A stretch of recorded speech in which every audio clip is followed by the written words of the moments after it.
Welcome to Out of the Blank.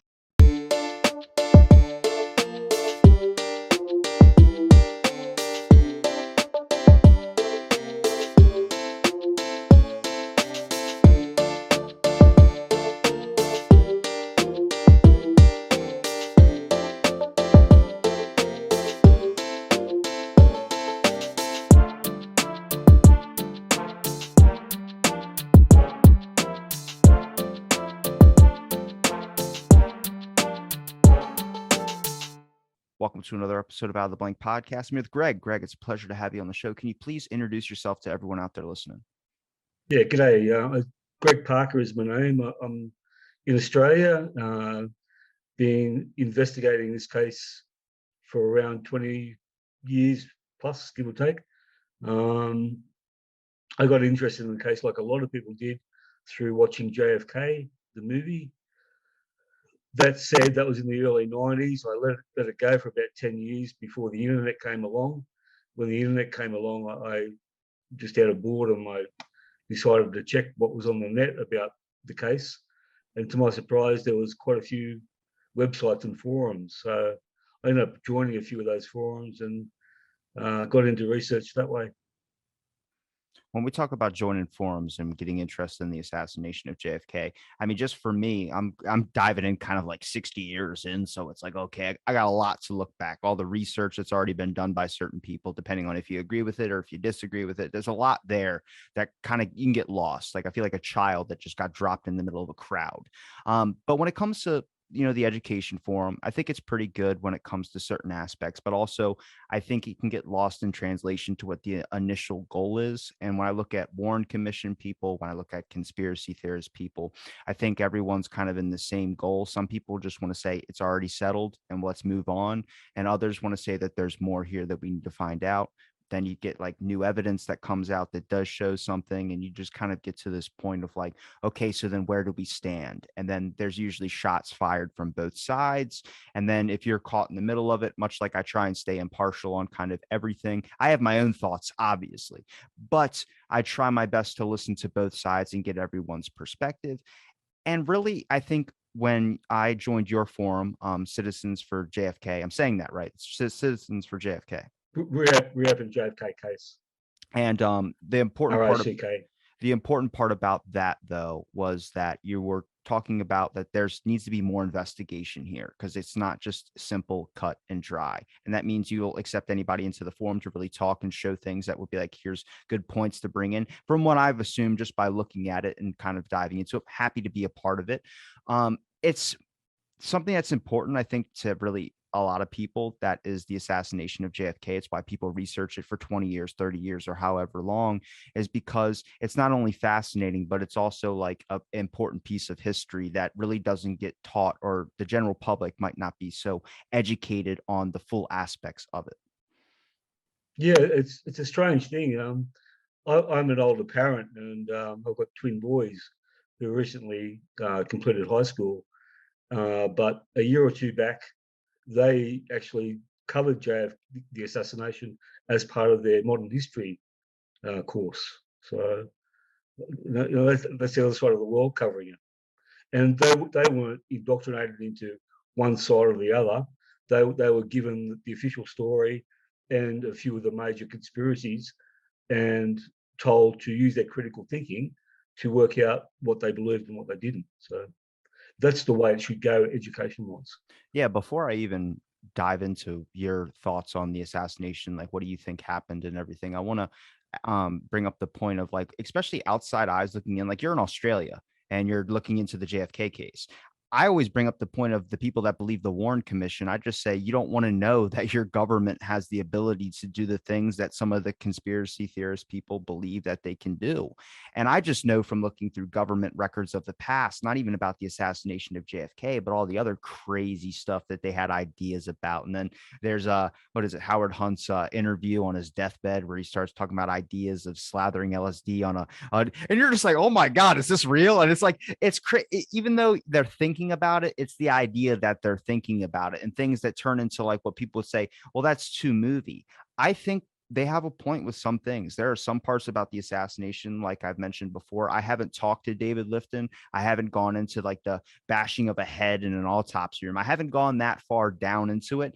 But I think even that for me is like, I don't want to really jump off the cliff here. I kind of want to step back and know what we can have. I think there's some things that conspiracy theory people get right. And I think there's some things that the Warren Commission have right. But also, I get to the fact of it obviously needs to be looked into again. I mean, it's obviously not done. There's not a simple cut answer because you wouldn't have people that are investing their whole lives into investigating it and looking through all the records and documents. I mean, 20,000 something documents some people look over.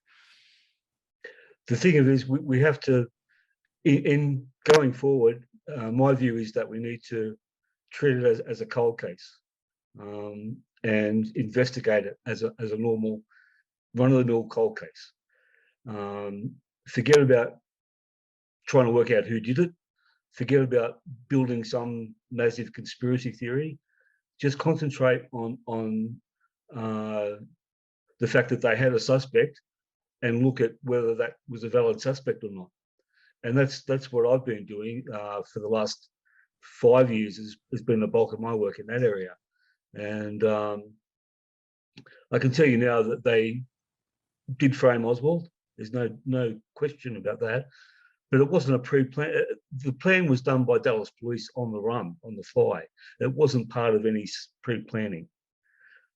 The planners may have counted on Dallas police acting that way because they had a long history of doing that, of framing people. But it wasn't a deliberate part of the plan. Dallas police acted the way Dallas police do. They had a suspect thrown to them and they went for it. So do you think, like, I think it was the Central Intelligence Agency or just the deep parts of the government, what people would have used the term deep state, that got JFK out of power. But I just recently watched like the Oswald where he's being arrested and taken kind of through and he's saying I'm a patsy. And if you just watch that, to me, it doesn't sound like a person that's lying.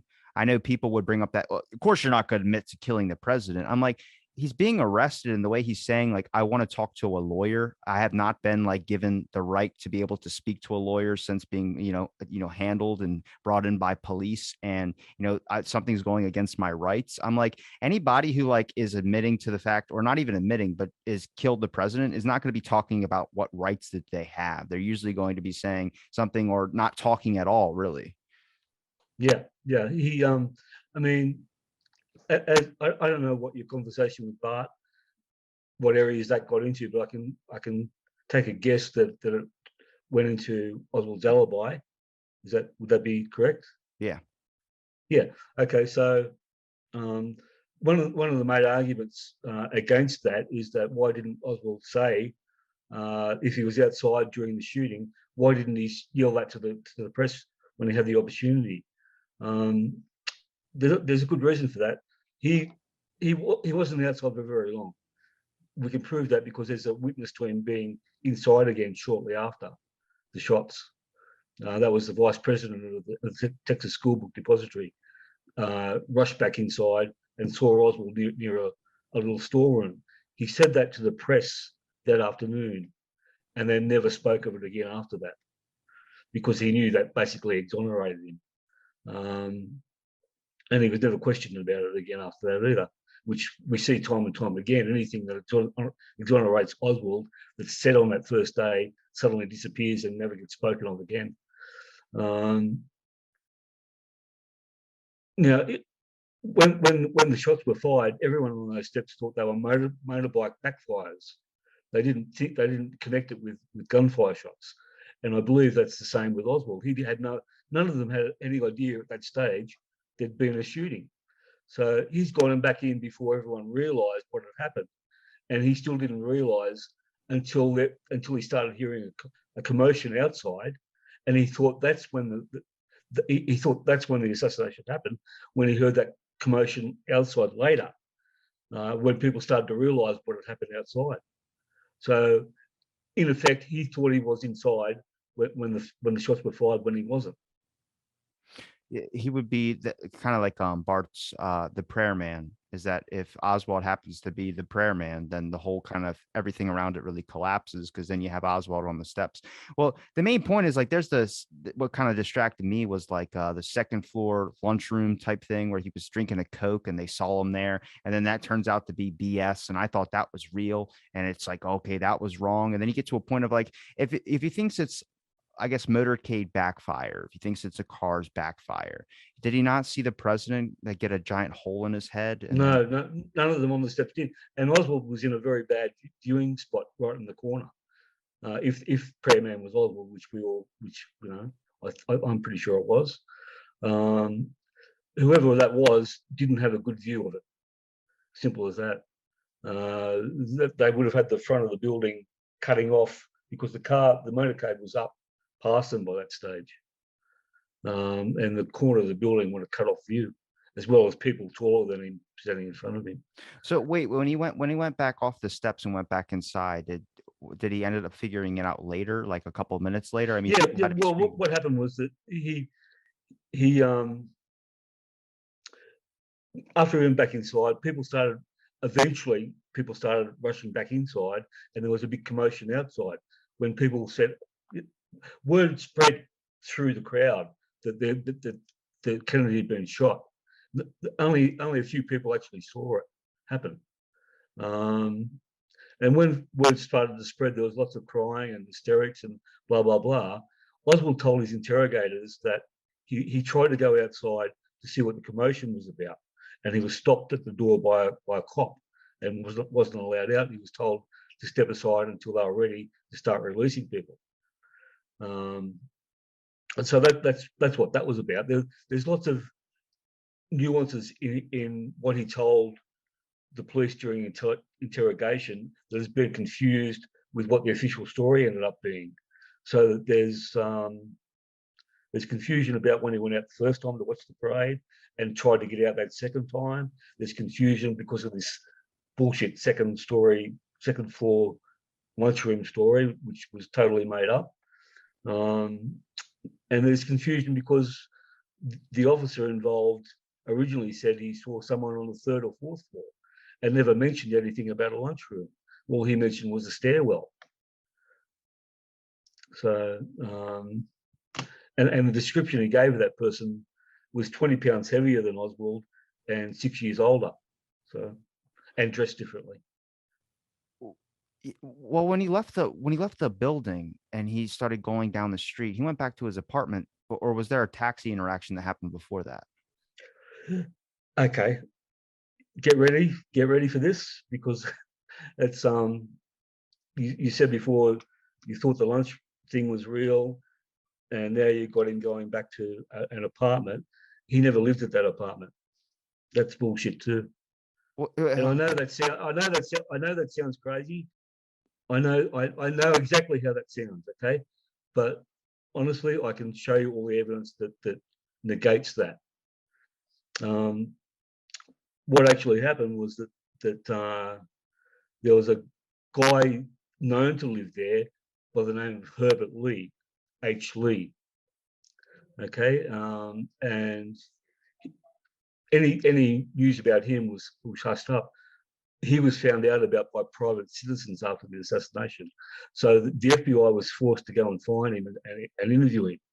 Okay, so he said that he moved in October and stayed there 4 or 5 weeks and left early November,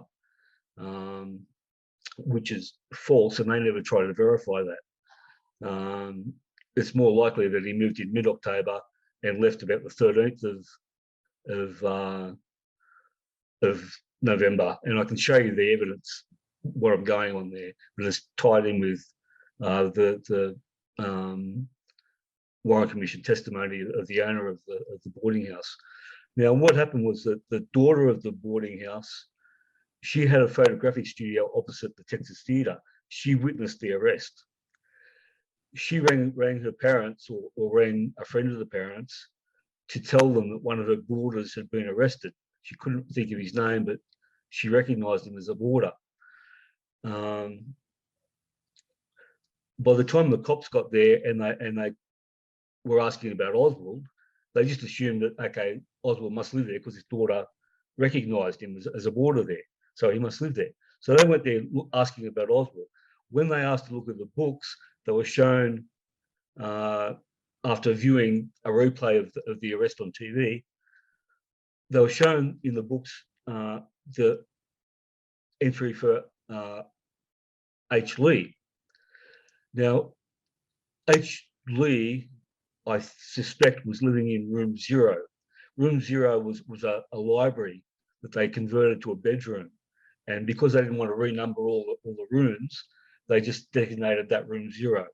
So what you would see for H. Lee, if I'm right and Mr. Lee was living in room 0, what you would see in the books is O.H. Lee. So O.H. Lee became the alias for Oswald living there. O.H. Lee, and then LHO is his name, Lee Harvey Oswald. Yeah, but he was supposedly, sorry, I assumed you knew that much, but he was supposedly living there using the alias O.H. Lee. And really, it was just somebody else with a similar name. It was a guy named Herbert Lee who was living in room 0. So are they just going off name records? They're not going off of actually seeing Oswald go into the apartment complex? And no, there's no witnesses to him going in there. The cops didn't take the ledgers to prove that he lived there. The owners of that were allowed to keep the ledgers and destroyed them. They actually destroyed them. So the cops had no idea who else was living there. There could have been co-conspirators throughout that building, and they wouldn't know because they didn't take the records. So, I mean, Joseph McBride kind of gave me a bunch of angles that really kind of enlightened me to Dallas, Texas police killing or setting up a lot of this stuff, mostly about the Tippit murder, because when he mentioned the Tippit murder, he mentioned that a witness had seen 2 people dressed up in cop outfits like Dallas police. And then that links into other things, that maybe those were the people that are apparently on this grassy knoll that took a shot at Kennedy. I haven't followed all that just because that seems like a lot for me. But no, if you're saying the apartment thing is not real, I'm confused because they talk about a housekeeper that apparently was there that saw a car that went out in front of the building and honked and drove off. So that's all fake. Read the testimony of the owner of the building. She told the Warren Commission that housekeeper was a fabricator. She was an habitual liar. She got the sack over it. I'm like so torn apart right now. I have no clue where to go. This is crazy. Yeah.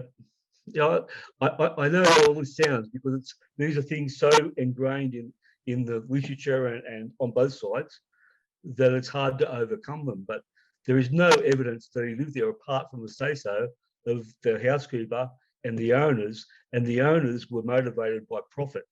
I believe they were led to think that they could make money if they went along with the idea that Oswald lived there. And they did try and do that because they presented, instead of the ledgers, they presented a scrap of paper showing some dates and payments for this Mr. O.H. Lee. She wouldn't even let the Warren Commission keep that bit of paper. She had them copy it. She had them delete some information off it, and then she sold it to a collector.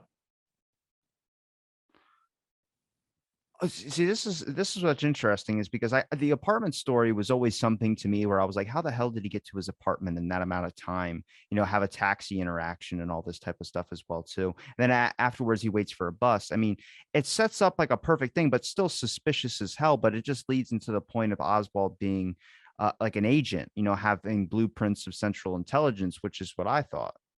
I'll tell you exactly how they got him on the bus, or how they put him on the bus officially.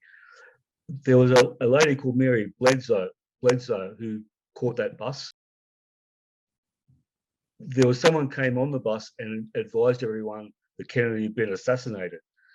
At that news, there was a young passenger on there who she said laughed maniacally at the news of it. So she stewed about that all the way home. By the time she got home, she convinced herself that must have been the assassin.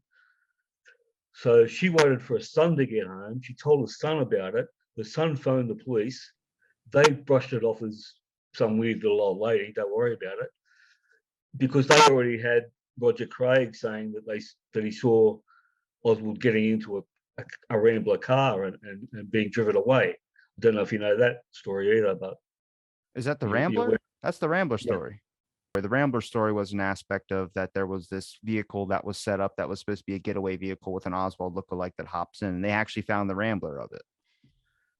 No, they didn't. No, they didn't find the Rambler, and I don't think it was a deliberate Oswald lookalike. Oswald was pretty generic looking. So, all these talk about Oswald lookalikes running around is just usual stuff that you find with big cases. People see someone who looks a bit like someone, they ring it in, and then it becomes part of the history of the whole thing. So are you in, like, do you think that with the Oswald situation, why he's a patsy, was he was just a person that just took the blame? There was no government hookup or inside connection of Oswald. It was just this random kind of thing that they No. needed So somebody? that's where it gets confusing. I'm 95% sure that Oswald was connected with intelligence agencies in the past. The CIA, ONI, FBI, maybe even customs. But none of that was to do with the assassination. In intelligence circles, there's what's called a floater, which is a very low-level agent or asset who floats around between doing very low-level jobs between all these agencies. And I'm pretty sure that's what he was. But they're very expendable, of course, those floaters, because they're bottom of the rung. So he was a community patsy because he had all these connections and ensured that would shut all of these agencies down. They wouldn't investigate it properly because they didn't want to be connected to him. So If that makes sense at all. they picked a perfect person who had a lot of connections and a lot of dirt on kind of every single agency. So then the Dallas police wouldn't even want to investigate once they realized how connected he was. They realized that they're going to stir up more shit and piss more agencies off. All the Dallas police had to know was he was a communist. That would be enough for them to frame him. They had a lot of pressure to solve that case quickly. Okay, and they had a history of solving cases quickly because they used to frame everyone. So, I mean, Captain Fritz, the head of homicide, at once over a 10-year period, allegedly solved 656 cases out of 666. That's a 98% success rate. Even with modern forensics, no police force in the world gets anywhere near that sort of percentage. Around 60% maybe. To get 98%, you've got to be framing people. You've got to be. Why do you think? So if what I'm getting here is why would you think that the Dallas police would take out JFK? No, I'm not saying they took out JFK. I'm saying that they were thrown a suspect who they were quickly led to believe was a communist, and that was enough for them to frame him. Did you ever look into Dallas politics at this time and see how political they were? Yeah. It's not just Dallas politics. It's the real power in Dallas was rich businessmen.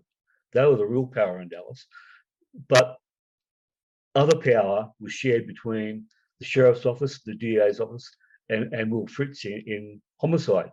That they had the justice system tied up. No one was even game to run against Henry Wade as DA. He was in that position for decades because no one would have the balls to stand up to him. And the same with Decker, Sheriff Decker. When he won the sheriff's office, again he retired without ever being had anyone run against him because they had it all so tied up. Fritz was offered multiple times. He was offered promotions, but knocked them back. The reason he knocked them back is because he was on the take, and he had far more power in the position he was in.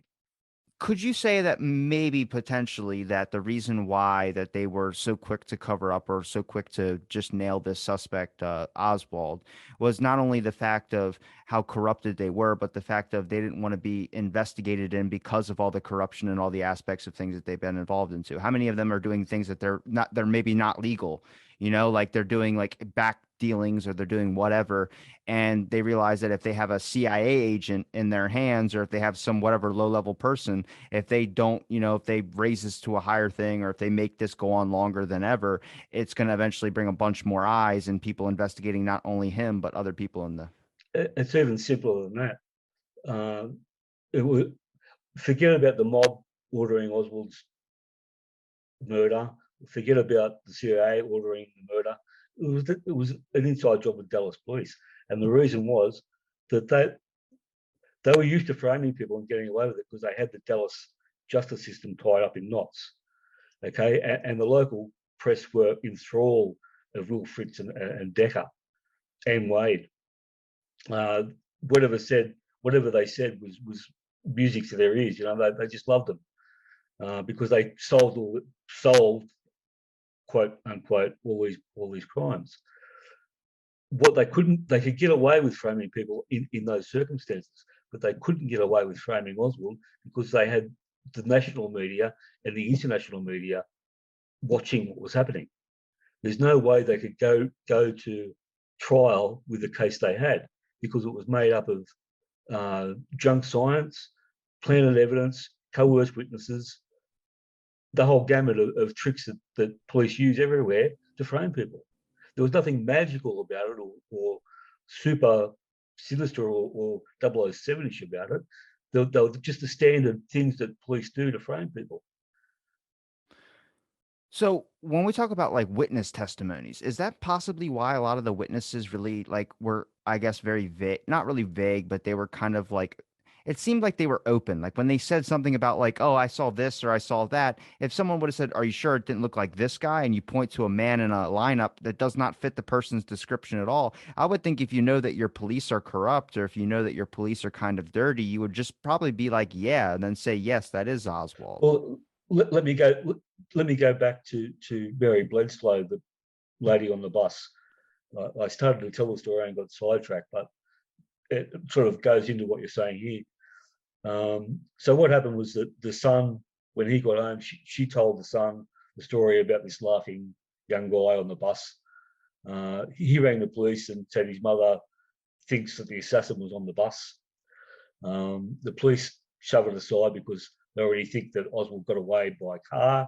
By the time they realised that they couldn't run with that because that was conspiratorial, you've got two people, so they had to brush that car thing aside and go with the bus because that fits the lone assassin.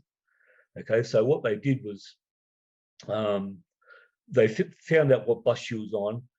The bus driver, they found out was going to be coming past City Hall where they were located at about 6 p.m. So they pulled his bus up, dragged him off, said, come on, we're going to be taking you to a show up and we're going to take a statement off you.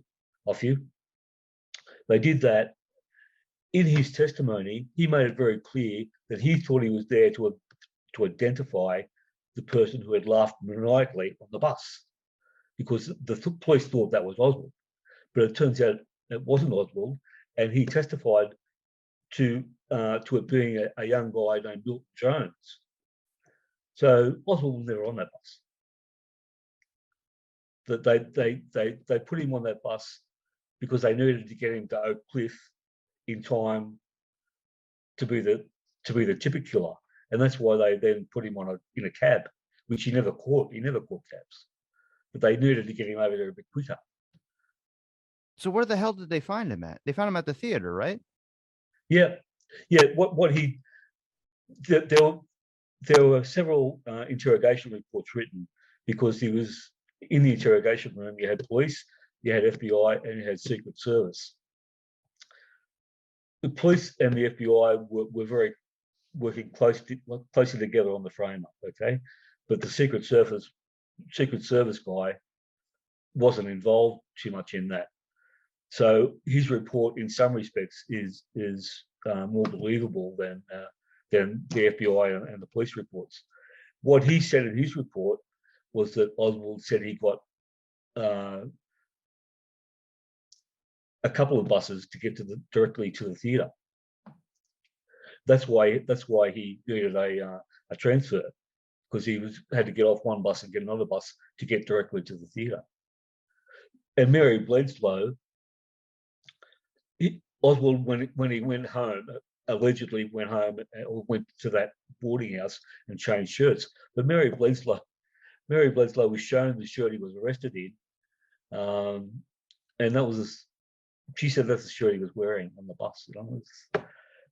That's all. I don't know how they ever got away with it, to be honest with it, but they did. So when immediately when he leaves the book building and he takes the buses, when does he encounter Tippit? He never encountered Tippit. Never encounters Tippit at all. I'll direct you to my take on the Tippit killing, which is completely different to everyone else's. I don't believe the Tippit killing was related to the assassination at all.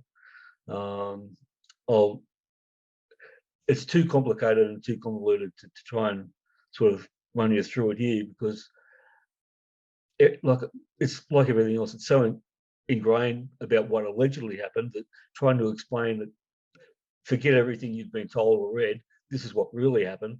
It's very hard. You gotta tell me, dude. I gotta know this, man. I'm already pulling hair out. Like what? Like I think he's going to some boarding house, and then I think he's taking a cab, and then I think he's doing all this stuff, and then you're telling me that doesn't exist, and I'm just like, this is one of the hardest parts about trying to get the record set straight for some eyes looking. Okay, well, the police released transcripts of their dictabelt tapes where the police radio call outs and all that sort of stuff. But there's a gap where potentially there's something missing in one of them.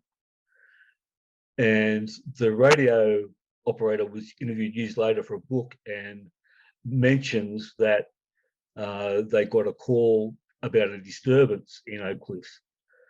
Okay, so I think he slipped up and that's what was taken out, that disturbance call. Because what happened was, I think, that Tippit was called to that disturbance call, and a disturbance is not, you can't call a murder or a major robbery a disturbance. That's a bit above a disturbance. That's a crime. Disturbance is, a disturbance is someone having a fight, or a fist fight, or doing something a bit sus or whatever.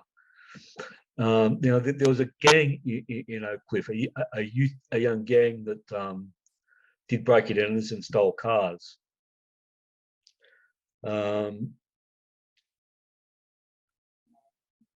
main witness for the Tippit killing was a lady called Markham. She was related to members of the old Barrow gang, Bonnie and Clyde, basically. Okay, so she was a cousin to two members of that gang, and she was actually raised by their mother. Her son was part of that criminal gang in Oak Cliff. He was into breaking and enters and all that sort of stuff as well. And he was on probation or something like that at the time.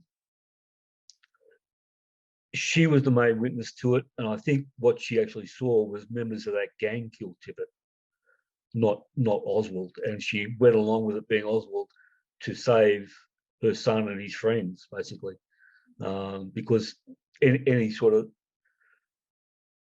thing like that was going to come back on her. She had a lifetime of being raided by police because of her family associations and all that sort of stuff. But what I think happened was that Tippit's gone to driving around looking for the cause of this disturbance. He found one of the guys involved. The guy didn't recognise him as the local cop who was probably on the take and was told to leave these guys alone. Because he didn't recognise him and because he thought he was going to be arrested, he shot and killed Tippit because he couldn't afford to be arrested because they were all on probation or parole, and any violation at all, even something minor, was going to send them back to jail. So I think that was the reason Tippit was shot, because they didn't recognise him as the local cop.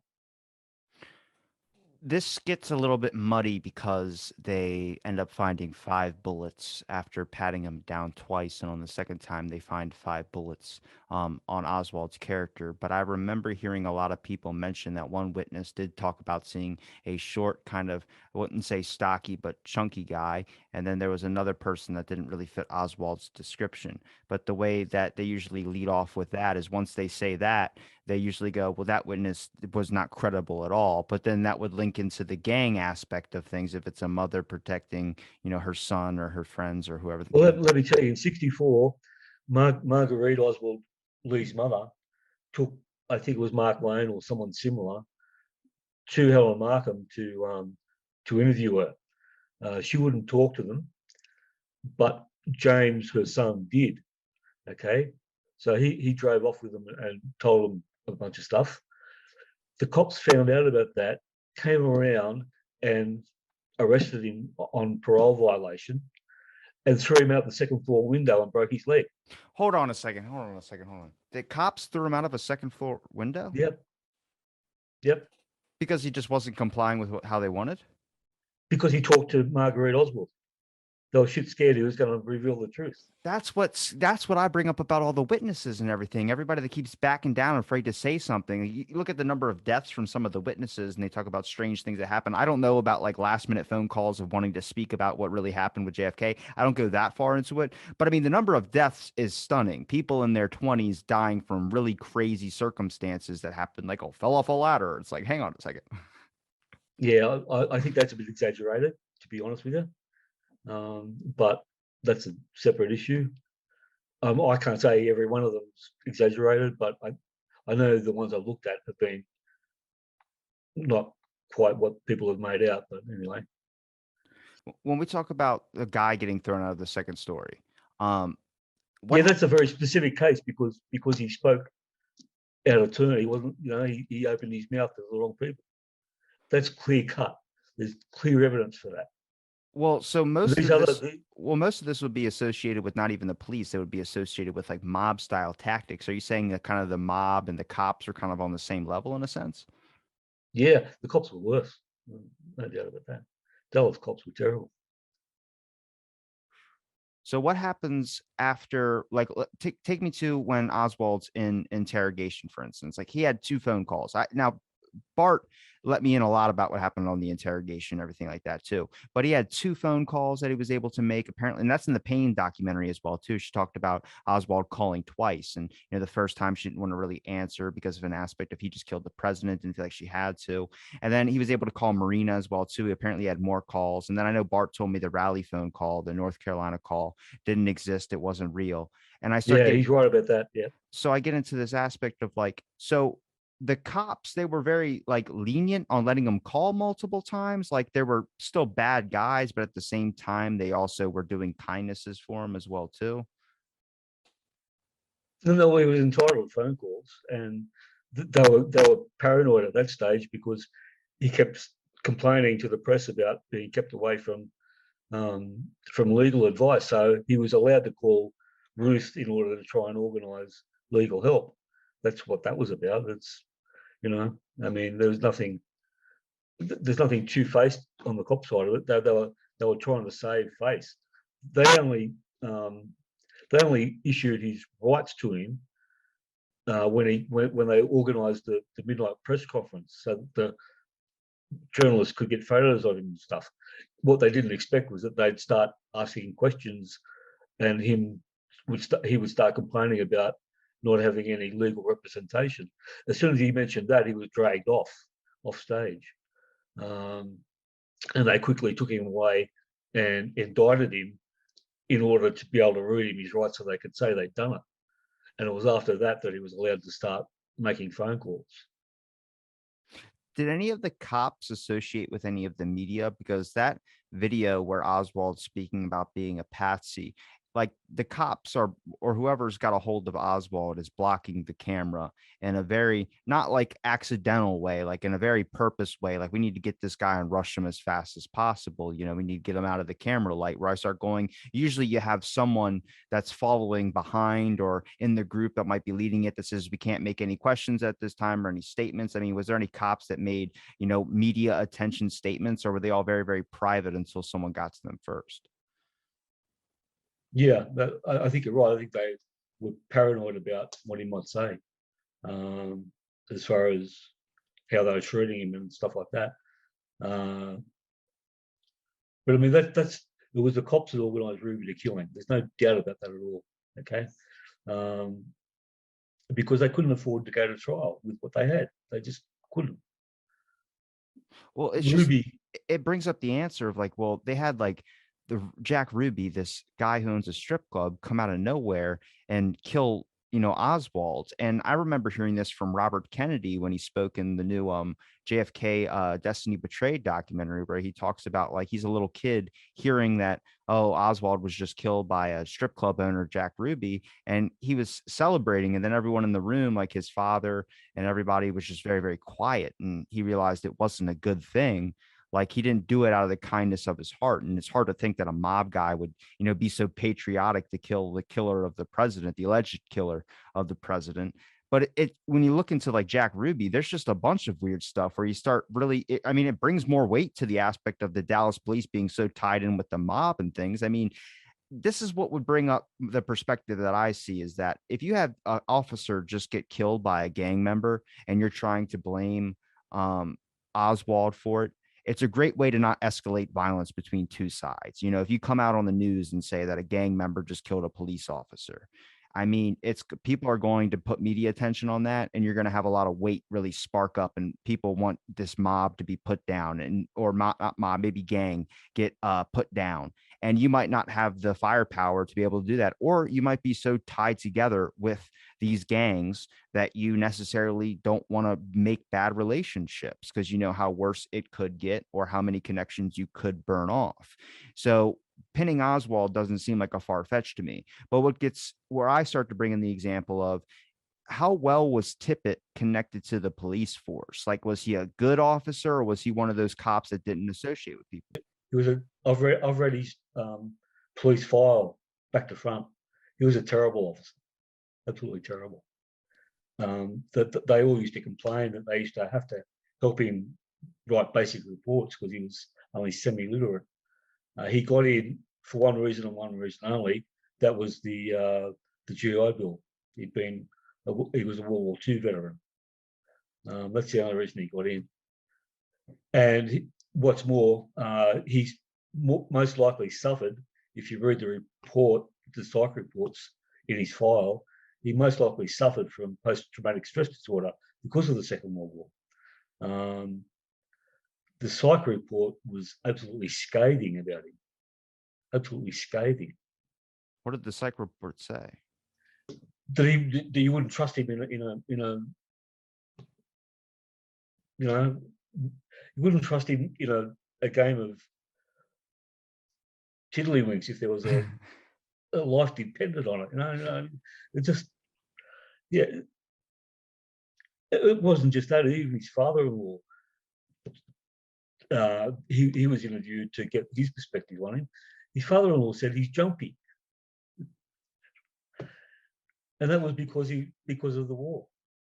So that because the other point I was going to bring up was that it would be seen as like how many officers that lose a friend in combat or something, or lose a friend on the job.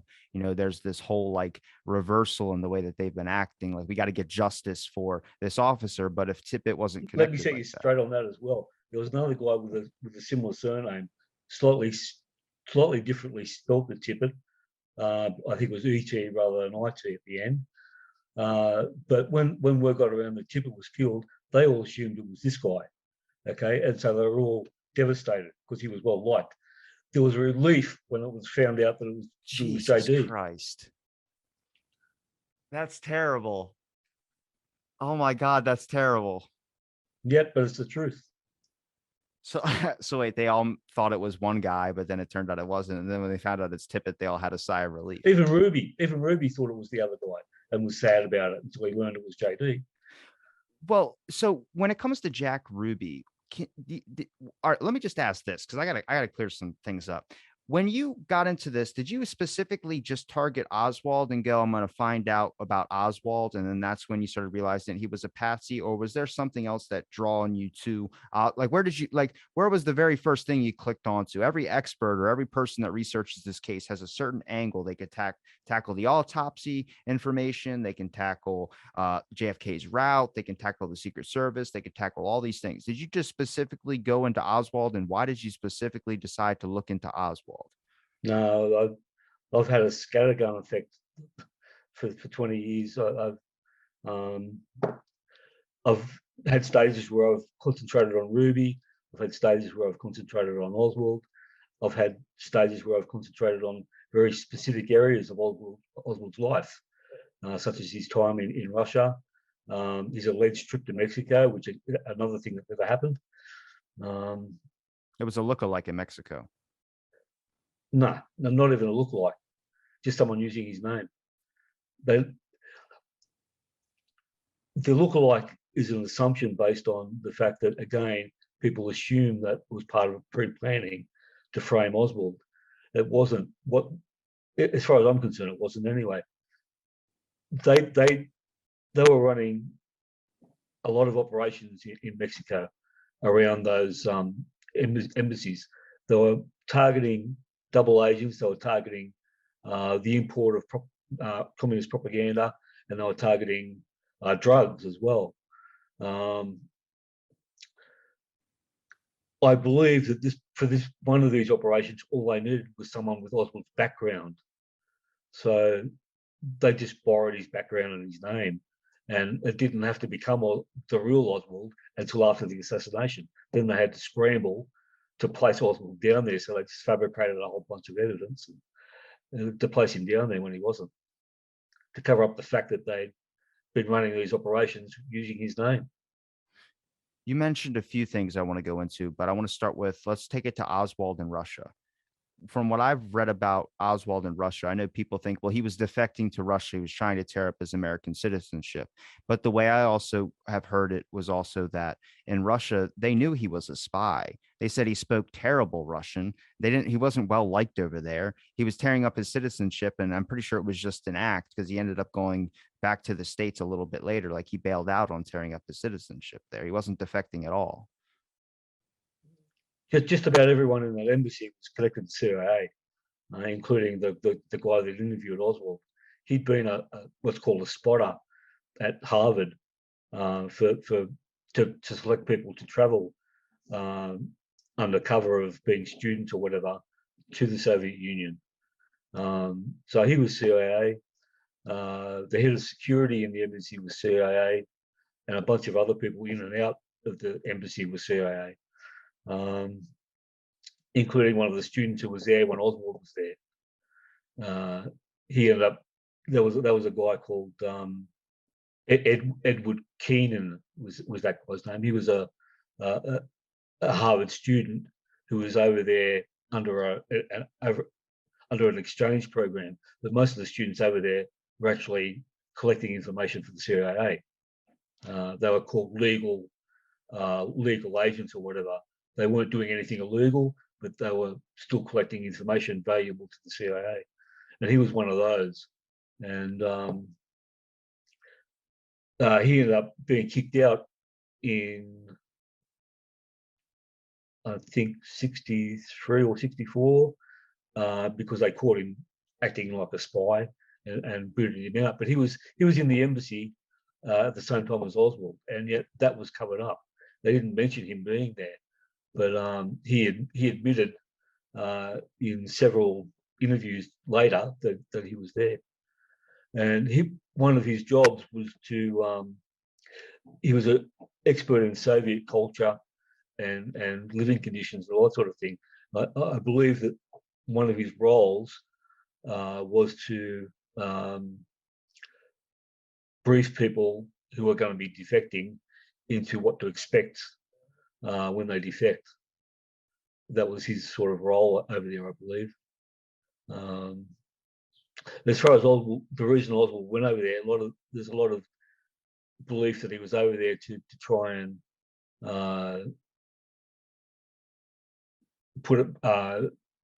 wreck the upcoming test ban treaty talks. I don't know whether you know that theory or I haven't heard of familiar that with one. that. Okay, well, there was big talks coming up over banning atomic tests between Russia and America. They were on very shaky grounds because America had technology that the Russians didn't have, and that was a sticking point in negotiations.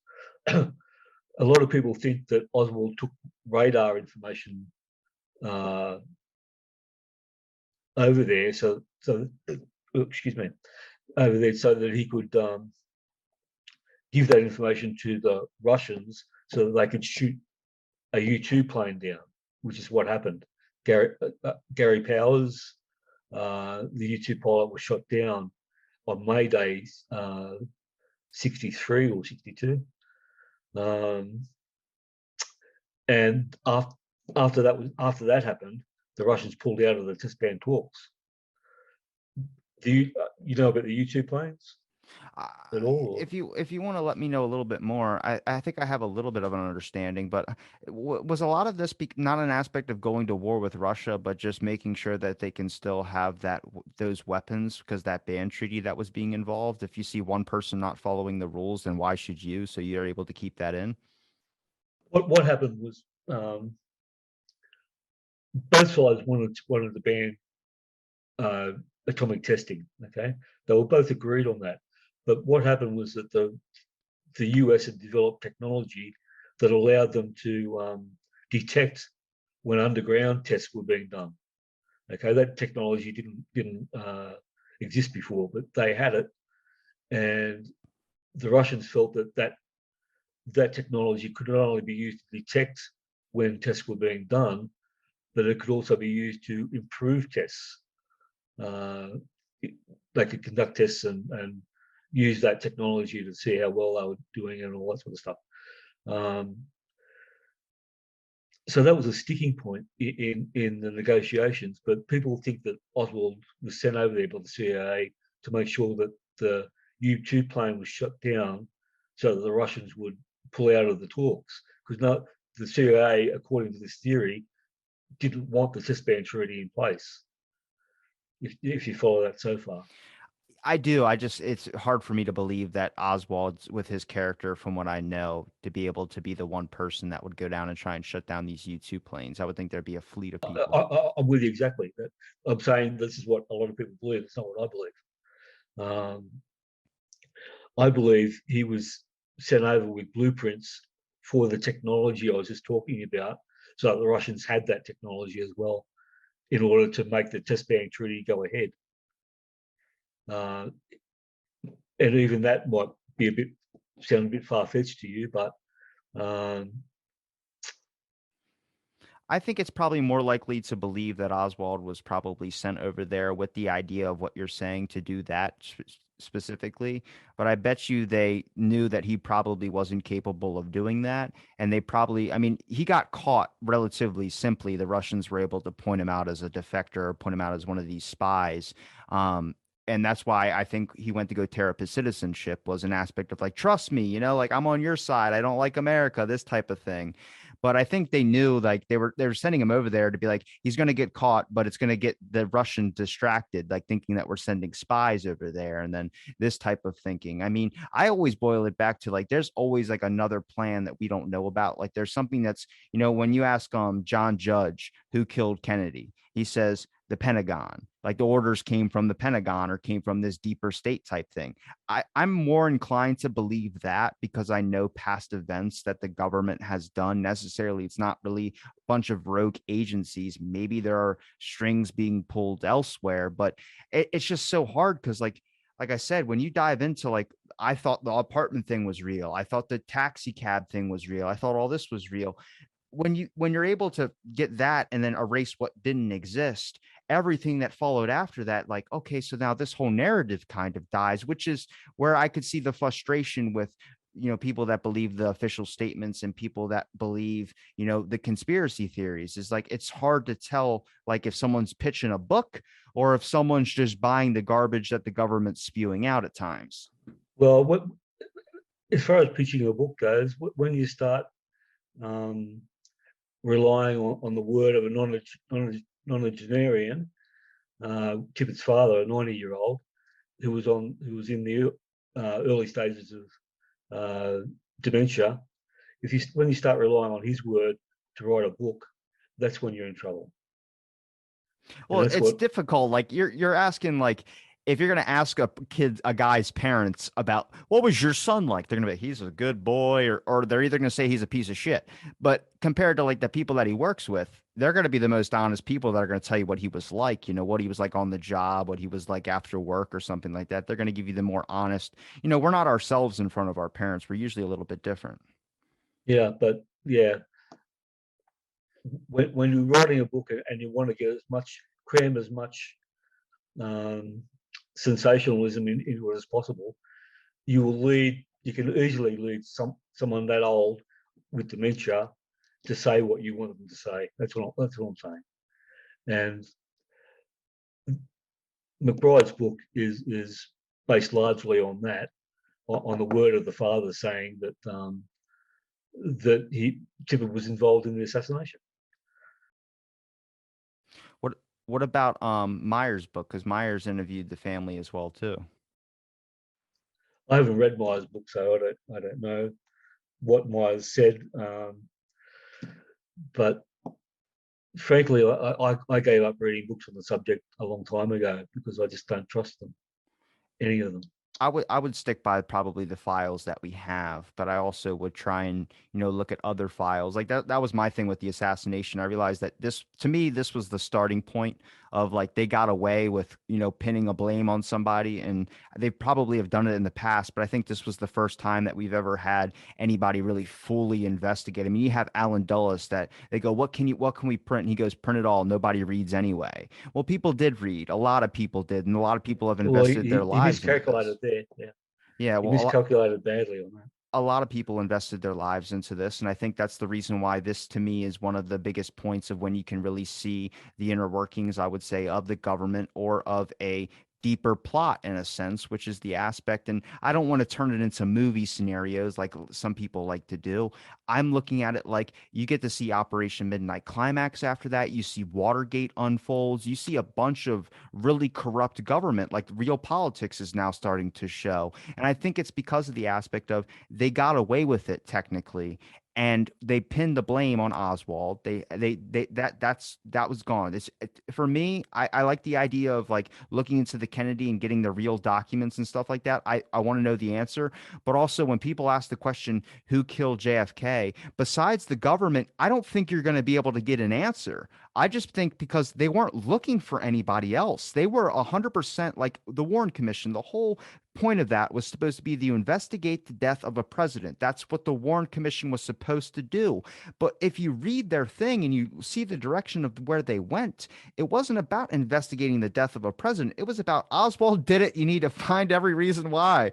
And that is where I bring up the question. I go, it's much easier to believe that a 24-year-old was set up by a government entity or whatever you want to say, that he killed the president, because I don't think that you could slip past all the government aspects of things. And people go, well, no, he was caught on a lot of fronts. And I go, on what fronts though? Because if it's so close tied together and it's so cut and dry, it was Oswald that did it. Why the hell are there not all the documents released yet? There's obviously something going on that we need to know about, whether he did it or not. Maybe he could have been another assassin that day that tried to, people say Kennedy was caught in a crossfire. I think there was definitely a shot from the front. I think the windshield of the car shows that the best. But there's just a lot of stuff where obviously I'm new to the topic compared to someone who's been in it for years, but people come at it with certain official statements or certain things, and then someone else drops another line saying, well, there's this. And it's just like you have a lot of people that are swaying on different days depending on how they felt. And There's very look. There's very little consensus among critics of the case. Okay, and I'm probably one of the more guilty parties because I have different views on just about every aspect of it than even other CTs do. In fact, I just hate the term CT and LN. There's two sides to the one coin, as far as I'm concerned. It's they're as bad as one another.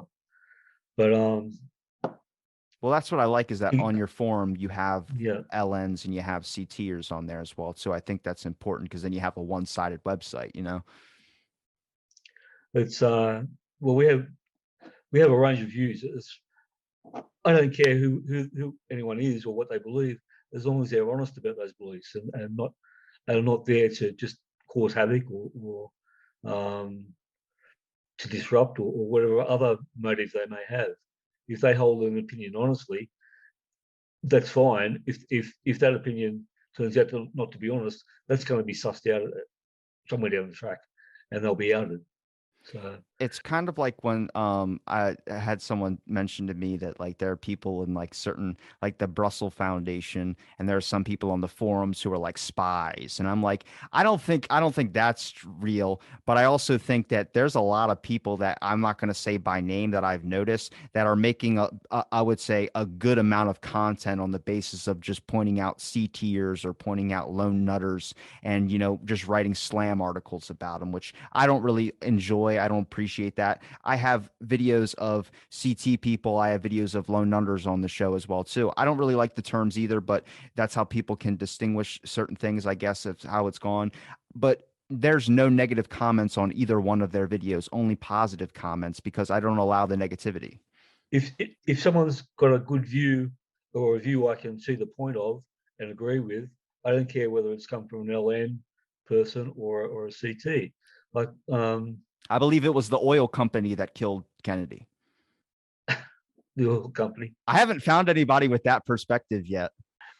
Well, keep looking, you'll find someone. There's people out there that believe Jackie did it. So Do you believe LHO did? I mean, not LHO. Do you believe that Lyndon Johnson did? I don't believe that. no. You wouldn't sit your car right behind the planned assassination. I think he found out about it later, and then he did his best to cover it up in fear of maybe it happening to him. I will say this, that there was a close ally of Johnson's involved. Definitely, most definitely. A guy named Fred Korth had been a close ally of Johnson's for donkey's years. He got Korth into the position of being Kennedy's Secretary of the Navy. Okay, he took over from another Texan, Connolly, who quit the Secretary of the Navy job to go back to be governor of Texas. So he took over from Connolly. He was forced to resign in October 1963 because of conflicts of interest with contracts over, multi-million-dollar contracts for airplanes and stuff like that. And he was involved in he was a director of a bank that was lending money to the company that he gave the contract to, basically, and taking possibly kickbacks and doing all sorts of dodgy stuff. Anyway, he was being investigated. He quit the job before that investigation was finished. Kennedy's assassination ended that investigation. He was no longer investigated after Kennedy was assassinated.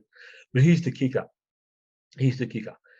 His wife, Verita Sansom Korth, was a cousin to the person that hired Oswald to the Texas School Book Depository, Roy Sansom Truly. They were cousins. Oh my God, it gets so intertwined with shit.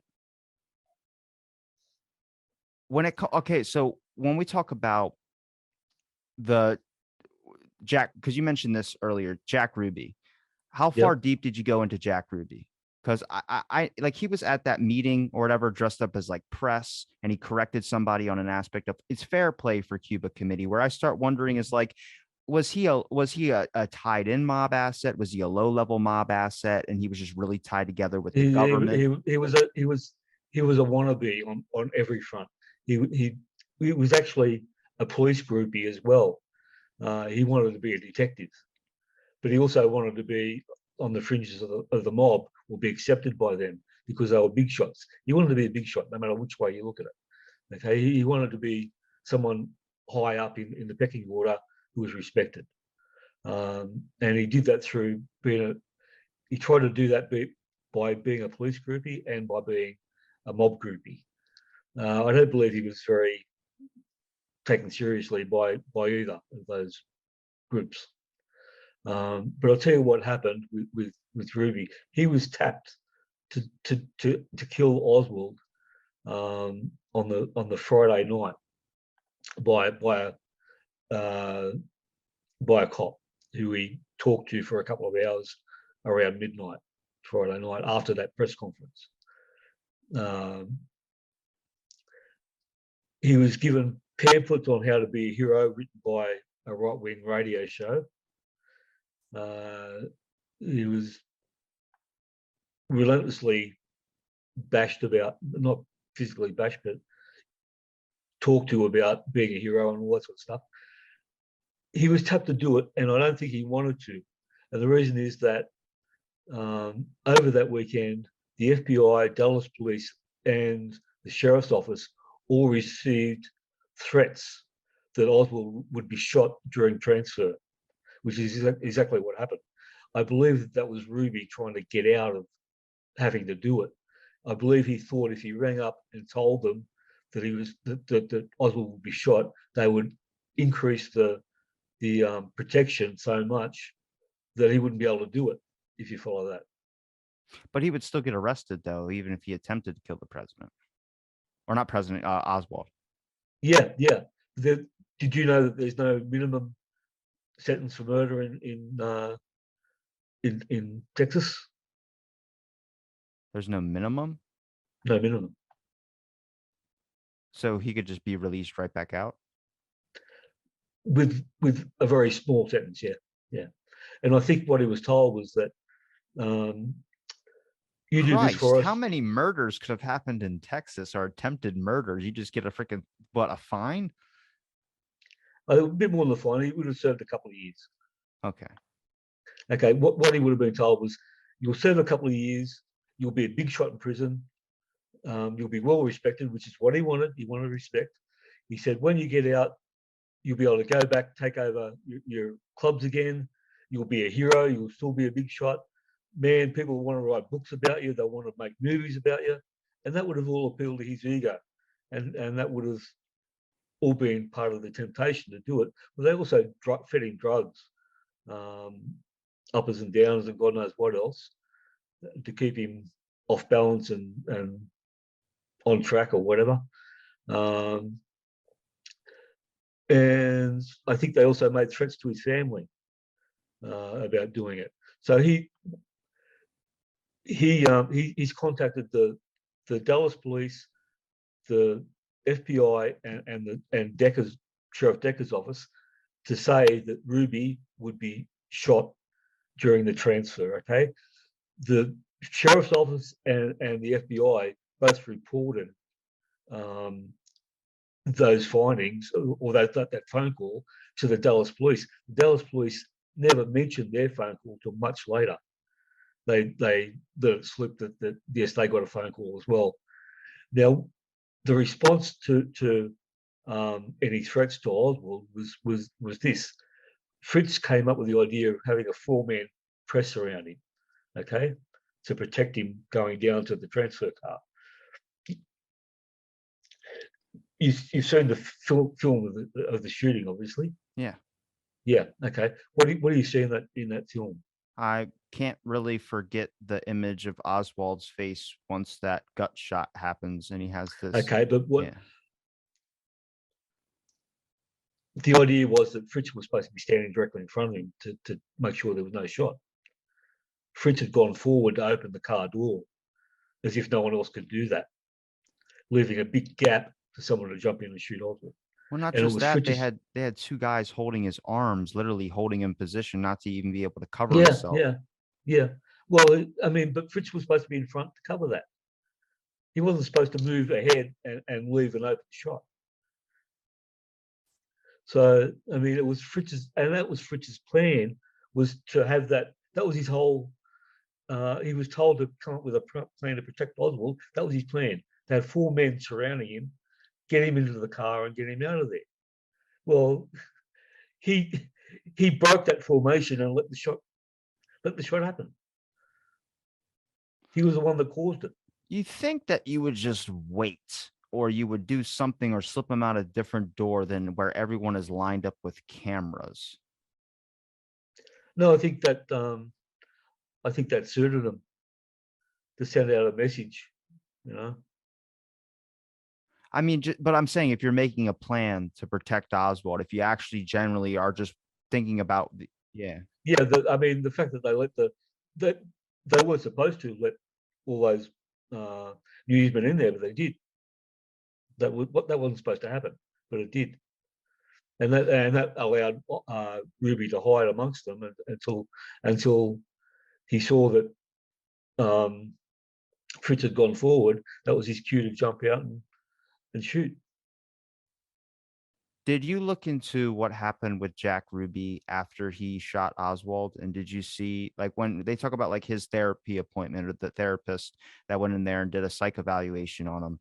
Did you hear the story? And I want to know if this is true or not, because I've been mentioning this a couple of times. But his account afterwards, he sounded like a crazy person. He was talking about seeing visions of Jews burning in the street. And this is where people talk about like this being linked in with MK Ultra, that the same therapist for Oswald at this point was the same therapist for Manson. Skip ahead a few years for that. That happened at his appeal trial, not at the original shooting. Wait, so he didn't get a court date immediately after he shot Oswald? He got sentenced to death. Okay, he had a court case. He was fine.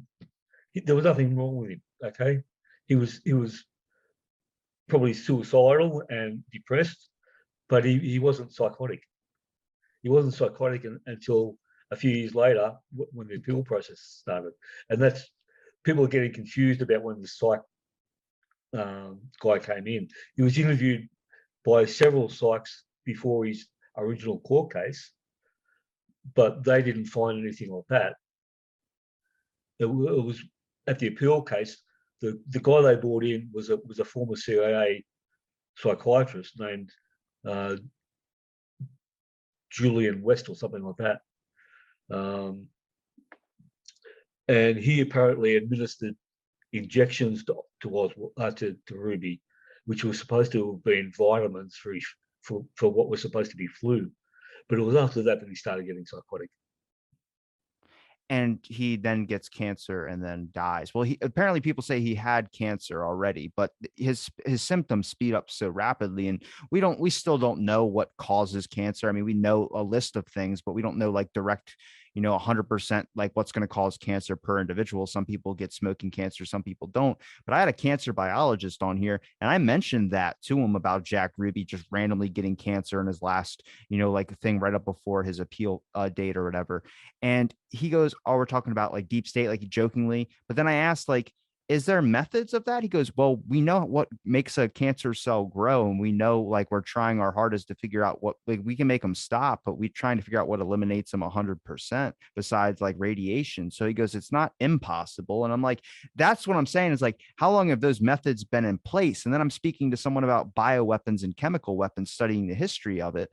And they're going into things like they had some crazy ass pills, man, things that would just like either numb somebody or give them a heart attack. And I start going, like when we look at all this stuff, like if you're injecting them in a psych evaluation for an apparent flu, if that doesn't raise red flags to anybody about that, that's a problem.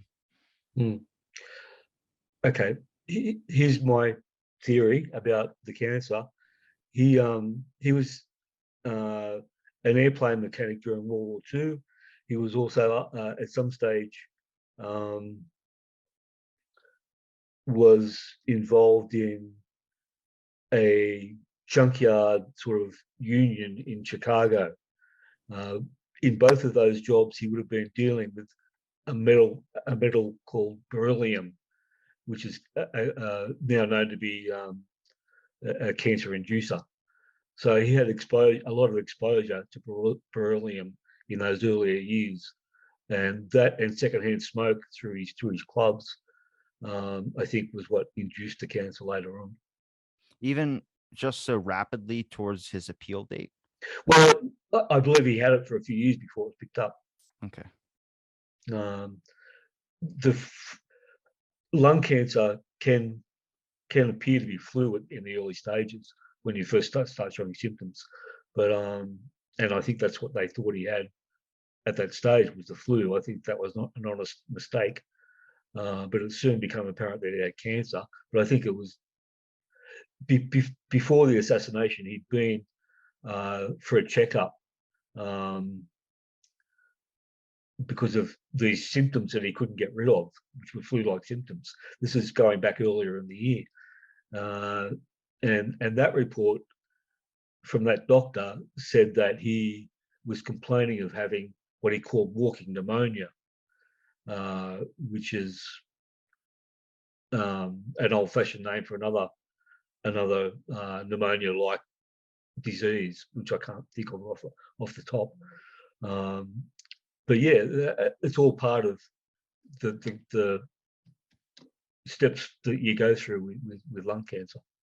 I know this is going to be a really weird question. I don't know if you probably would have the answer to this, but after Jack Ruby dies, was there any significant events that happened afterwards? Like anything you would see as like a red flag? Like,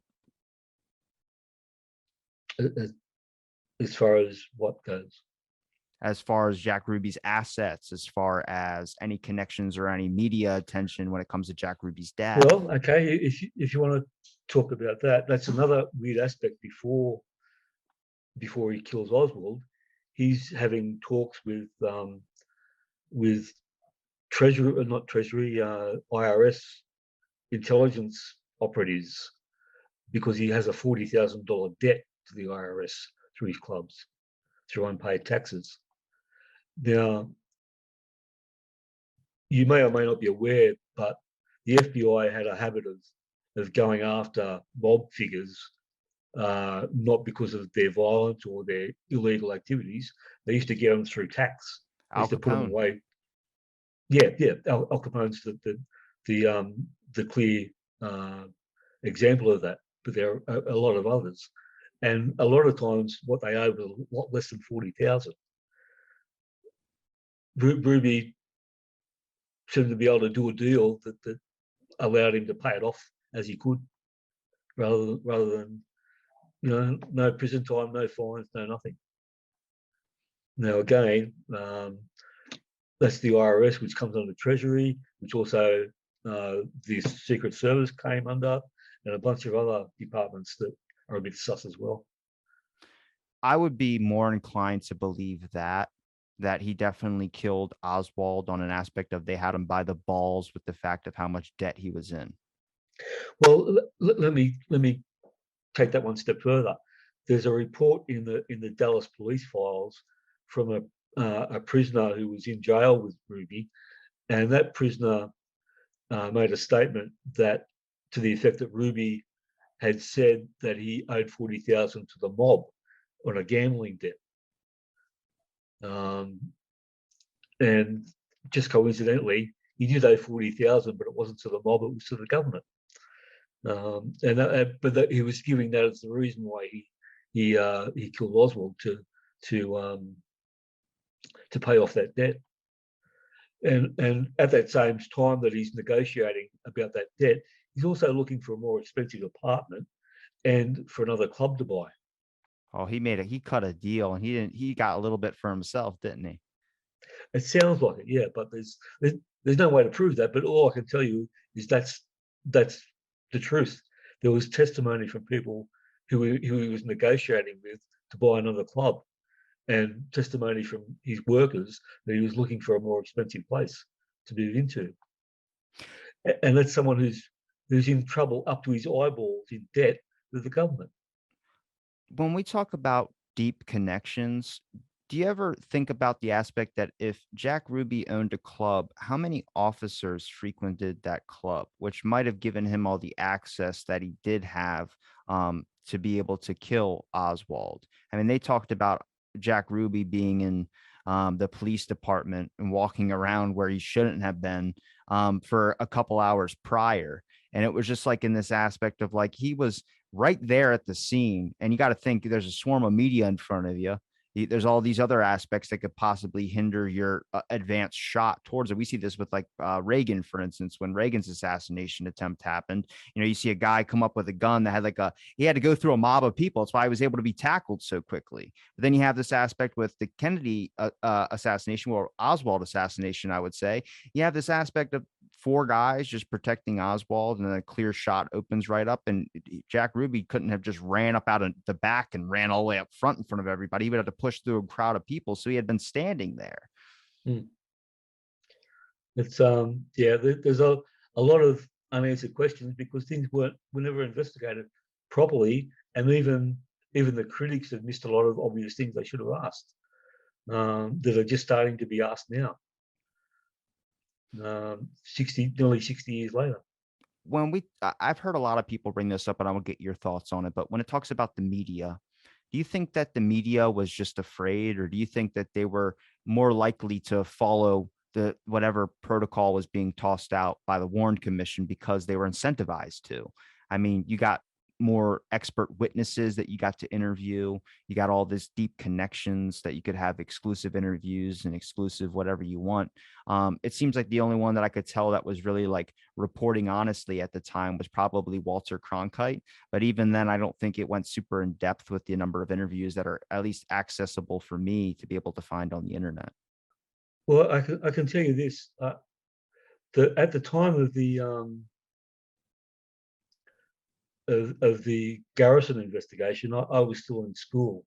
Okay, I don't think I was even in high school by that stage, but I was a curious kid, just like I'm a curious adult. So I followed the news and followed things pretty closely. And as young as I was, I can remember being amazed at how little that case was being covered in the media. It got, like a column on page 28 or something, and this is a trial about the assassination of a president, and it's not even front page. It didn't make sense to me. I think it was definitely an aspect of a lot of people didn't report the proper facts because it was easier to just go with the ball on things. I mean, I think this is when people say it's cut and dry, that's all folks type deal when it comes to the Warren Commission.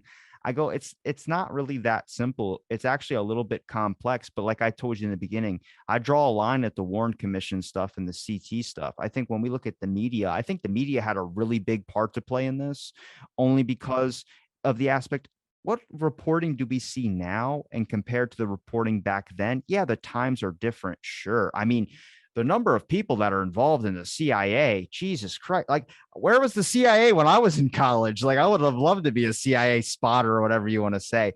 But you start getting into this, it was a different time. The government was different. We know about police corruption now. Maybe that in somewhat is still the same. But if you look at the Dallas police force, you can definitely point a lot of fingers at a lot of things that they did that was not by the book at all and was specifically, I guess, attuned to the person that they were handling with, which was Oswald. You know about the Innocence Project? Have Yes, you heard of that? gets Yeah. wrongfully imprisoned people out. I've had a couple people on my show from them. Okay. The Innocence Project files and stats show that there were more innocent people released that were processed through Dallas County than any other county in America, and even higher than some states. That's how bad they were. That they put more innocent people away than some entire states, one county in Texas. I think definitely when you look at an aspect of, imagine you're an officer and you're stopping somebody, maybe because you see something suspicious and maybe they're not doing anything suspicious at all. But now you realize, hey, I can't just create this whole scene, act like I just did, and not have someone in custody.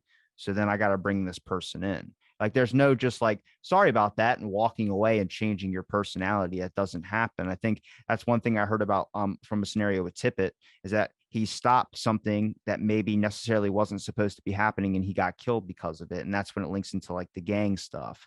And I think that's more plausible than having, Oswald somehow make it to an apartment and then somehow, go with a bus interaction, a taxi interaction, and then have a killing of an officer, and then go to a theater. And then the weird thing about the theater for me was, what, he gets into a theater, whether he snuck in, whether he had a ticket or did whatever.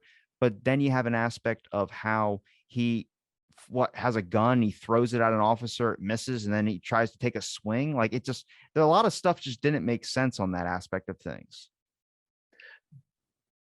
For a good reason. It didn't make sense because it's all total bullshit. Well, I mean, what we can say about like the police manipulating evidence, or what we can say about the government manipulating certain things to fit a certain narrative. Like, I don't know anybody that really, besides like lone nut people, that believe the magic bullet theory. I can't physically or mentally get there. I can understand why someone maybe can, but that's not me. I can't believe the magic bullet theory. But just like how we could say that could be manipulation just to make a narrative fit, we see that as well too with CTers. We see that with lone nutters. Everyone starts to become the painter in the story and then starts spinning a narrative to make their evidence fit. And the sad part is, those details, if they're not talked about, or if they're not shown as like, here's where it kind of went a little Hollywood, then that gets recorded. And then we're looking back on that. And then, like, for me, I'm building up perspectives and I'm building up how it happened, and then you're erasing them and showing, no, that never even existed. Not necessarily is that person believe that those exist. I'm not challenging that, but I'm challenging on, like, when we talk about everything that you've seen, are you pulling these out of specific files? I get all my information from either testimony, FBI, CIA files. I've also got a lot of ancillary information from other sources, like holdings in universities, books that are ostensibly unrelated. I'll give you an example of that. There was a guy I mentioned briefly before about in the 50s, in the late 50s, there were student exchange programs with the Soviet Union to try and lessen tensions a bit. Okay, but they were used by both sides to get spies into the other country. It was all a cynical operation. But anyway, that aside, one of those guys wrote a book about his experiences in Moscow. And in that book, he happened to mention that one of the other students was getting married to a local lady. And it was a big deal because it rarely happened. Now, he said he attended the wedding, and he and his wife noticed that there was one gentleman there who was much better dressed than anyone else. So they figured he had to be an American of some importance. So they went up and started chatting to him, and it turned out he was an embassy official. Okay, and he actually mentioned to them that this was the second wedding he'd been to between an American citizen and a native Russian girl in the past year. He said the other one was in Minsk with a guy named Oswald. Now, the part about it that's suspicious is that officially the embassy claimed not to know that Oswald got married until after the event. I get, like, so when we talk about, because apparently he was going, like, when he went overseas, or he went to Russia, or he went to whatever, when he was getting married, did that relationship just end? Is there any relationship there, or is that just a fake story? That's Marina. That's the woman that's here now, or in the US now. So Marina came back, and I know Marina because she changed her official position, and they interviewed her about that, and she said, I thought American government was different. And I'm assuming she was talking about her Russian government, which might have had this plot to kill the president of being the military that did it. And then when she said that, I think that adds more weight to that fact of her saying that and changing her position on things. What changed the position on things was more down to earth than you might first think of. I think sometimes we overthink things, and this was very simple. when she was first interviewed, she denied that he had anything to do with the assassination. She denied that he had a rifle. She denied he'd ever been to Mexico City. The whole gamut. Okay. What they then did was the Secret Service took her to a remote motel and hid her away and basically befriended her by assuring her that she would not be sent back to the Soviet Union. They got in someone from immigration to assure her that she wouldn't be sent back as long as she cooperated. And we know what they mean by cooperation. You have to tell us what we want to hear. That's what they mean by cooperation. And the other thing that happened was that there was tens of thousands of dollars coming in donations for her. Okay, because God bless you, American people, you felt sorry for her and sent lots of money to her to help her out. They had someone sitting in the room while she was being interviewed, counting that money in front of her and sort of hinting to her that money is yours again if you cooperate. So she had a choice of being sent back to Russia if she didn't cooperate, or being allowed to stay in America and have, over $100,000 on top of it. What are you going to do? Your husband's just been killed. You've got two little kids. You hardly speak English. You don't want to go back to Russia. You want to stay in America. What are you going to do? Of course you're going to cooperate. It doesn't matter. Your husband's dead. What does it matter? Then why would she suddenly just change her position on things, but maybe to clear his name up for her kids? I think again it came back to money, because she was offered book deals. She was offered movie. There was a movie made about her, which David Lister was involved in. And I think she also at some stage decided that the government didn't want to know the truth, and it didn't matter what she said, they couldn't touch her. She decided she was now safe, that she had that guarantee that she wasn't going to be deported. So she ended up saying virtually whatever came into her head at any given time. That was to the Warren Commission, that's been to authors, that's been across the board. She's changed her position on multiple things, multiple times. She's contradicted herself on multiple things, multiple times, because she just doesn't care what she says, because she doesn't think anyone else really cares. That's kind of like similar to Oswald's mistress. When people talk like, is she, Did you just say Oswald? isn't that what they call her? I don't want to know what her name is. I don't want to mispronounce. I don't even want to say her name so she doesn't feel bad, or she doesn't feel like I'm incriminating her or making fun of her. I don't think, I'm not trying to. I haven't. Okay, I know who you're talking about, and banish the thought from your head that she was ever a mistress to Oswald. She's got severe psychiatric problems. Okay. That woman. All right.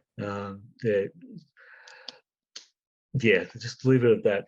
That's what makes it so damn confusing, is I'm over here and I'm hearing like, and I get it. Look, I really like, as much as I funnel, like, I think you can trust the testimonies. I think you can trust a lot of the files that are written down. I think you can trust a lot of the government documents more than you can trust a book. I agree to that 100%.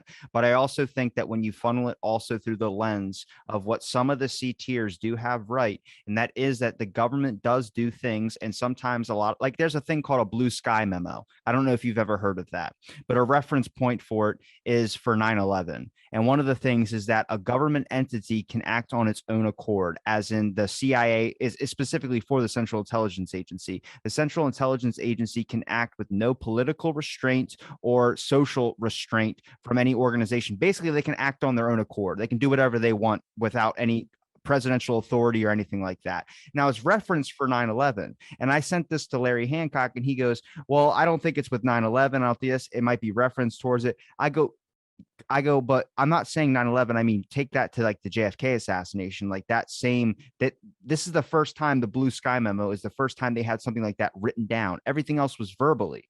And he agreed. Yeah, everything else would have been like verbally. You wouldn't have written down things of the government doing plans like this. This would all be secret. And I go, that's what you got to look at, of like where the C tiers have some things right, which is an aspect of a lot of the stuff isn't going to be in those government files. They might be in like an agent who's on his deathbed, but when you have these accounts like Howard Hunt, when you have all these accounts of like people like secret agents that are saying something, maybe like there's a guy that worked with, oh my god, I don't remember who it is, that did the autopsy, but even he talked about that the hole in his neck was a front shot, not a back shot, and he only said that in private, like when they were working together. I forgot who the guy's name was that worked together in the but you know who I'm talking about though, right? That was in that. Yeah, I do. You asked before about what areas I specialize in. That's the sort of area that I've avoided because it's been so poisoned by lots of people saying lots of things, and it's one of those things where I'll get my experts to say one thing, the government gets their experts to say something else, and it never gets anywhere. It's never going to be something that reopens this case because of that.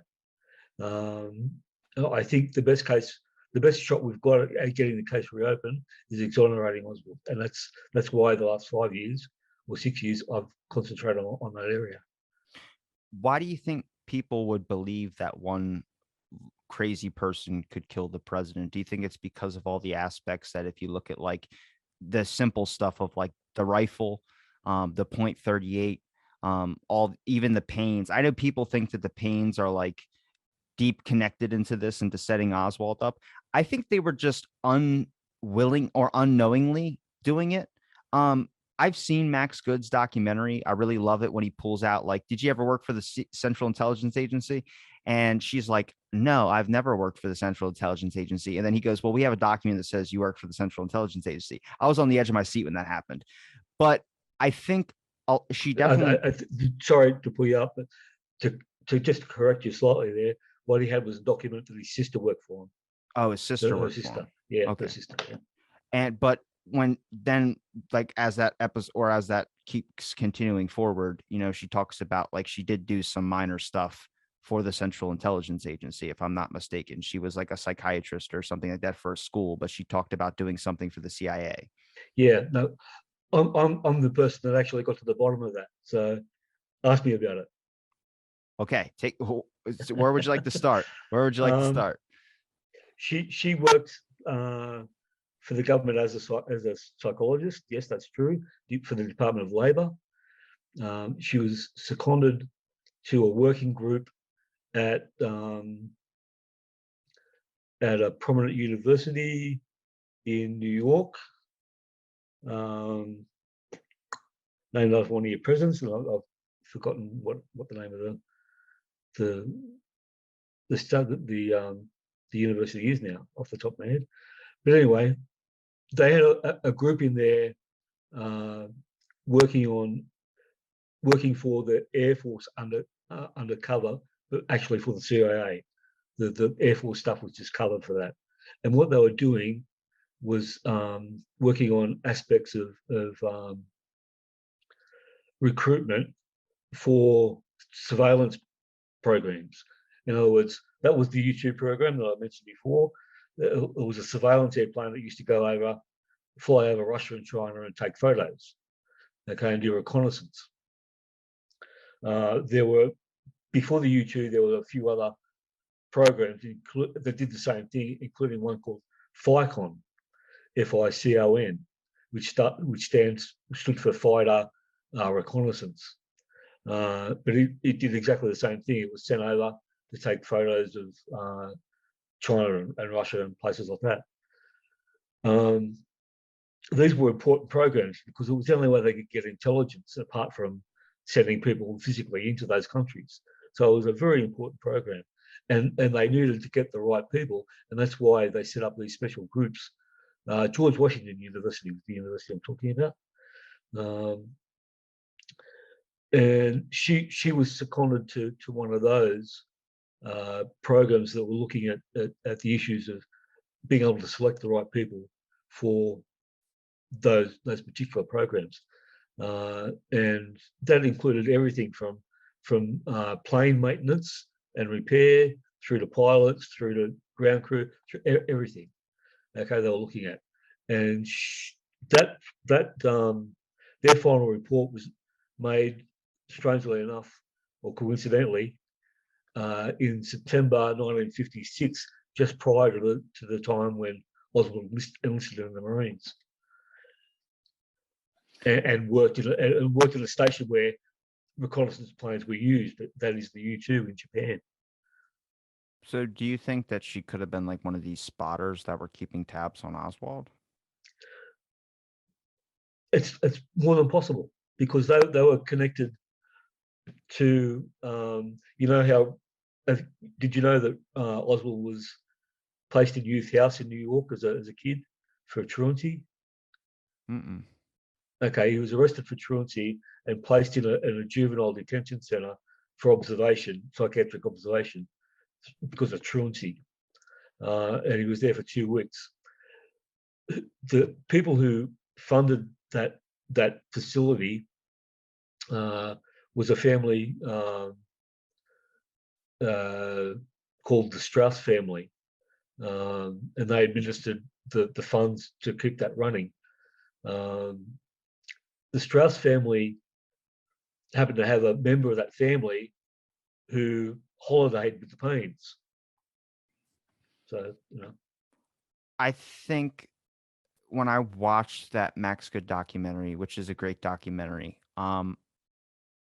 when I see her speak, maybe you can say it's old age, sure, but I also think that she definitely had a good amount of involvement in it. But I also think that there was a lot of things that she didn't know, and I think of that as like a common Central Intelligence Agency or FBI strategy, which is like keep them, it's kind of like you're not informed, you don't know what's happening, but you're basically you're not. I forgot what the word for it is. I'm gonna forget what the framing of the word for it. There's a specific term. Um, unknowingly kind of going into something like you're doing something with a specific goal for one thing, but then there's another plan that you don't know about, and it's the fact that when you do, if you do get caught as a spy or something, or if you get caught as whatever, you don't have any information on the things that they would be asking that would be leading up to the thing that was things that you didn't really know about. her supporters make a big deal about her being a Quaker and the Quaker reputation for being truth tellers, that they are forbidden to lie, basically. And that's true. That's part of their beliefs, that they shouldn't lie. But they have a way of getting around that. Okay, that what they do is not answer a direct question directly. They'll skirt around it, or they'll answer a different question. She did that several times with the FBI. And I'll give you an example. Oswald was a local barber in Irving, where the Paines lived, reported that Oswald got his hair cut there several times. A couple of those times he was accompanied by a 14 or 15-year-old boy. Okay, so and the last time this boy attended there, he was on his own, not with Oswald at all, and he started sprouting out about one world government, how great it would be, which appalled everyone in the barbershop. They didn't know where this kid was getting these ideas. So that was reported because of what the boy said. It was reported after the assassination to the FBI. Okay, so the FBI made a half-hearted attempt to find out who this kid was. Now, one of the things they did was go to Ruth Paine and ask her if she had any idea, if she knew of any local kid, any local 14-year-old boy who was associated with Oswald. And she answered truthfully, but also very, very sneakily that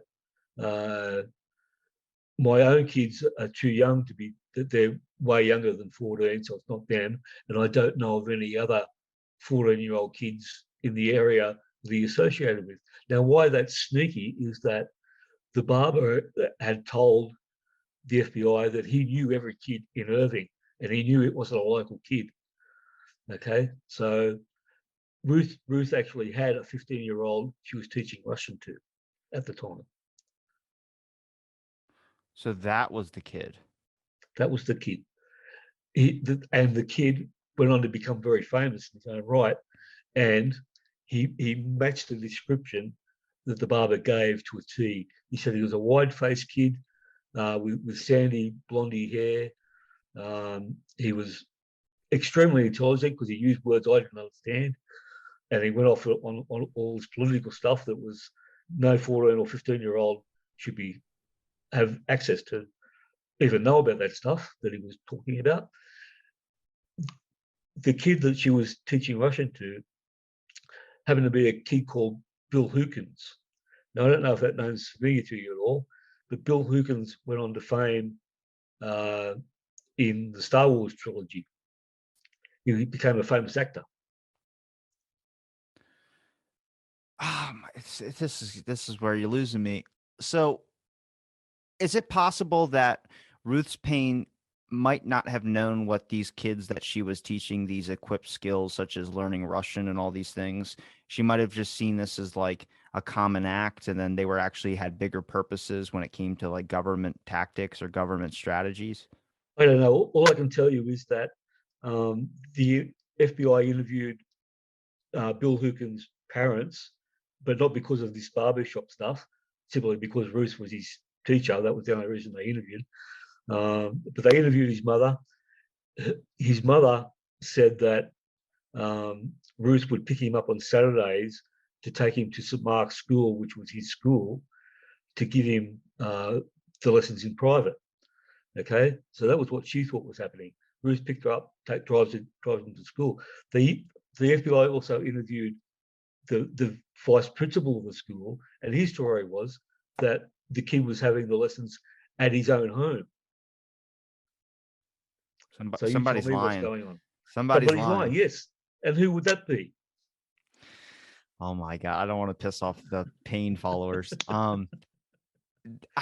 See, this is always something where I'm watching and I'm thinking one thing, and then there's something else I don't know about, and you end up uncovering that, and then you end up Let's getting put it this lost in way: it. Ruth Russian was average at best, okay, but she had a native Russian speaker living in her home.